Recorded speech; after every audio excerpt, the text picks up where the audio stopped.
The judge says there's enough evidence for a grand jury to consider a corpse abuse charge against a former Theodore man.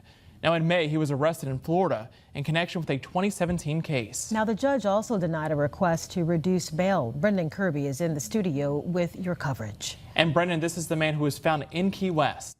Yeah, that's right, Cameron and Lenise. That's where he had been living. At the preliminary hearing today, a sheriff's investigator testified that the defendant and victim had a relationship and were using drugs together, but the defense lawyer focused on testimony about a different possible suspect. Don't I know. My name is Ralph Kennedy Pollock. That was Ralph Kennedy Pollock earlier this year when a police officer in Key West, Florida, questioned him.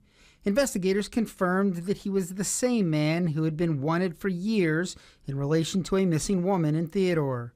That woman, Chastity Beausarge, died in November 2017.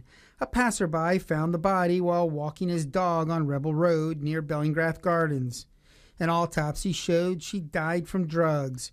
Mobile County Sheriff's Lieutenant Mike Peake testified Wednesday that Pollock's own son told investigators that his father told him that he awoke to find Beausarge dead and then panicked. We believe that Pollock discovered her deceased and then placed her body on the side of the road. Beausarge's cousin, Tad Gobert, fought back tears after hearing the testimony. A little bit tough just to hear about everything. I'm happy that they're keeping the bail where it's at, and the detective seems like he knows what he's doing, and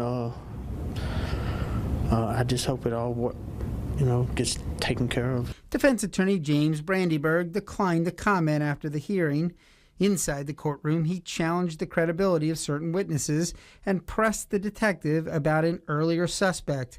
Lieutenant Peake testified that investigators were doing their due diligence when they got a search warrant on a neighbor of Pollock.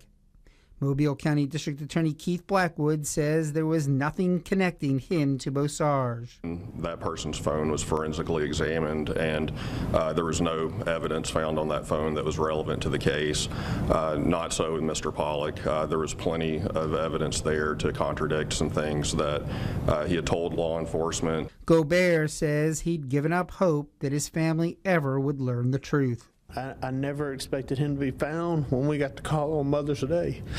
It was tough, because I didn't expect that he would ever be found. My aunt, my cousins, all my family would like to know what happened. And I know somebody knows something. Pollock's lawyer argued that the $250,000 bail is extraordinary for a Class C felony. He noted that his client hadn't been charged when he left, but prosecutors say that he knew full well that law enforcement detectives were investigating. The judge decided to keep bail in place. Reporting live in the News Center, Brendan Kirby, Fox 10 News.